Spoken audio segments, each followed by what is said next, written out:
this unit, we'll be looking at evaluation of physics instruction. And in the first session of this unit, we'll be looking at the nature of evaluation. My name is Patrick Ejay. By the end of this session, you should be able to explain the term evaluation and explain the three types of evaluation. So let's look at evaluation. And basically, evaluation is concerned with the total assessment of students' learning. And for that matter, anytime we are evaluating students' learning, we must evaluate their understanding of the process of science, their understanding of the subject matter, their achievement in the subject, the changes that are observed in their scientific attitude, their laboratory skills, as well as their willingness to work. And so considered in evaluation are the progress of the students towards the objectives of the course and goals of the school, as well as the effectiveness of teaching. So anytime evaluation is being done, it is done to find out how well students are progressing on their course or on the subject. So here, physics. How well are the learners progressing on physics? How well are the set objectives being achieved? And we also use evaluation to also assess the effectiveness of the various teaching strategies that are being employed in the classroom.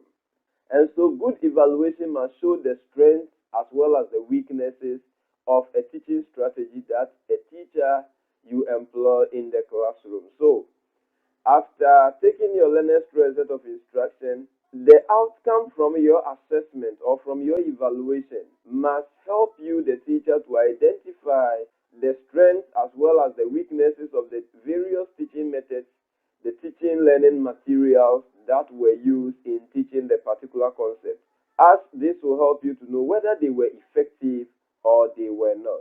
So once you, the teacher, you have made a comprehensive assessment, the comprehensive assessment will give you an indication as to how you can improve your teaching. Now, after using a particular strategy and you find out that the set objectives were not achieved, you can only find out whether the set objectives were achieved or not when you assess your learners.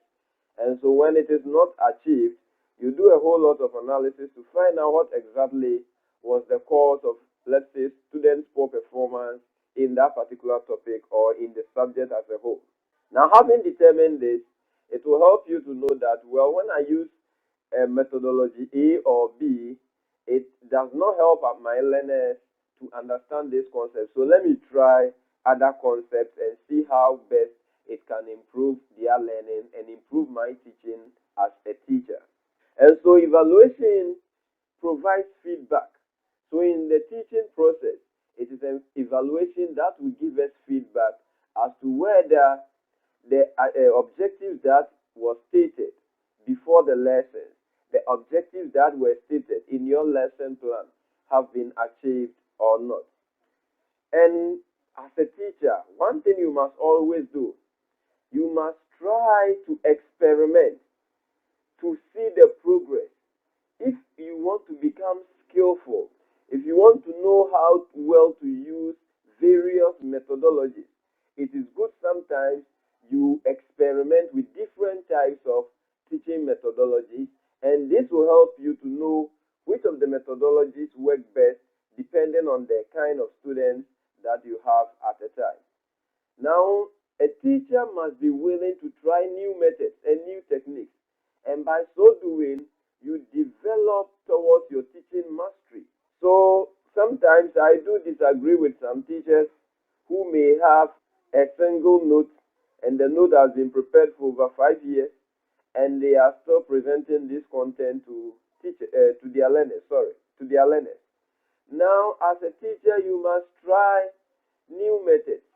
You have to sit down again, analyze the content that was presented to them, analyze the objectives, analyze the various teaching strategies or methods that were used in teaching the topic some 5 years ago. Was it able to help your learners achieve their objectives? How well do you improve on this? So anytime you try to use new methods or new techniques, it helps you now to develop mastery over your teaching as a teacher. Now, what are the types of evaluation? And in the teaching area, we will be considering three types of evaluation. And these three types of evaluation that will be considered here are the diagnostic evaluation, formative evaluation, as well as summative evaluation. And we must also take note that the difference among these three evaluation types are based on their position in the teaching sequence. That is, when do we do diagnostic? Is it before the lesson? Is it during the lesson? Or is it after? When do we do formative? Their position in the teaching sequence is what brings about the difference that exists among them. So let's look at diagnostic evaluation. And when we say diagnose, basically to find out the cause of a problem.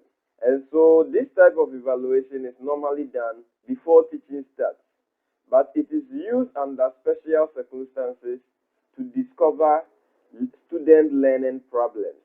So the teacher uses it before the actual learning starts, and it is used to help us identify students' problems that they are likely to encounter during a lesson. What makes lesson difficult for them to understand? What are some of the challenges that they encounter? So we do this kind of evaluation before we start the actual teaching.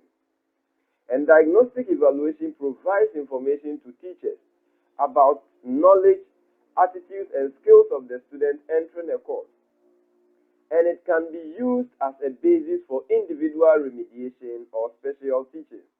So once you do this kind of evaluation before, you try to find out the various problems of students concerning learning, you are able to get information about students' knowledge, you're able to get information about their attitudes, their entry behavior. All these help you as a teacher so that if there is a remediation that you must give, it is able to help you to provide that remediation. Now let's look at formative.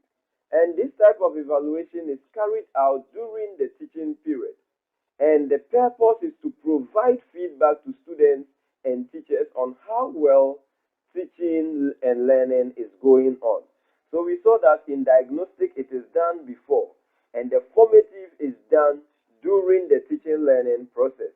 And it helps you, the teacher, to know whether your students really understand what you are teaching or not.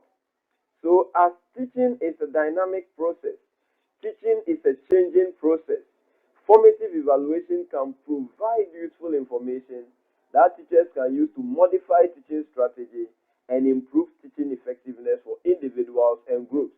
So every day, the students that we have in our classrooms, they differ. We know that our learners come from diverse backgrounds and hence they have their own learning abilities.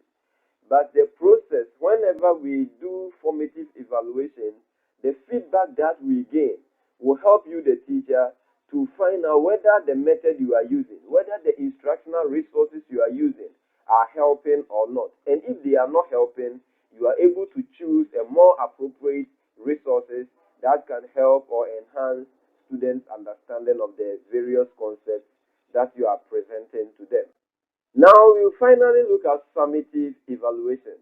And this type of evaluation is used most often by teachers, and it's primarily aimed at providing student grades and reports of achievement. And it is normally carried out at the end of teaching a particular topic or material. So this one is at the end. So at the end of the term, a typical example, end of term exams, end of semester exams. This helps you to obtain information that you can use to provide information about learners' achievement on the particular subject, or sometimes even on a particular topic that was treated. And it is most frequently based on cognitive development, and it really takes into consideration other areas of the intellect. So normally summative normally considers the cognitive domain of learning. It normally does not take into consideration the affective and the summative the affective and the psychomotor domain. It normally considers the cognitive domain of the individual's development.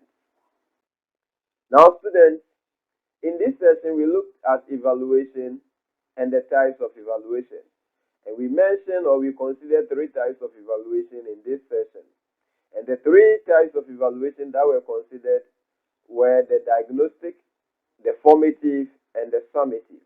And we said the difference among these three types of evaluation is based on their position in the teaching sequence. So diagnostic is used before the actual learning, formative occurs during the teaching learning process, and summative occurs at the end of the teaching learning process. As we bring this session to an end, let us have this as a take home. How does evaluation help the teacher in his teaching? And mention the three types of evaluation considered in teaching. Students, I hope you enjoyed this session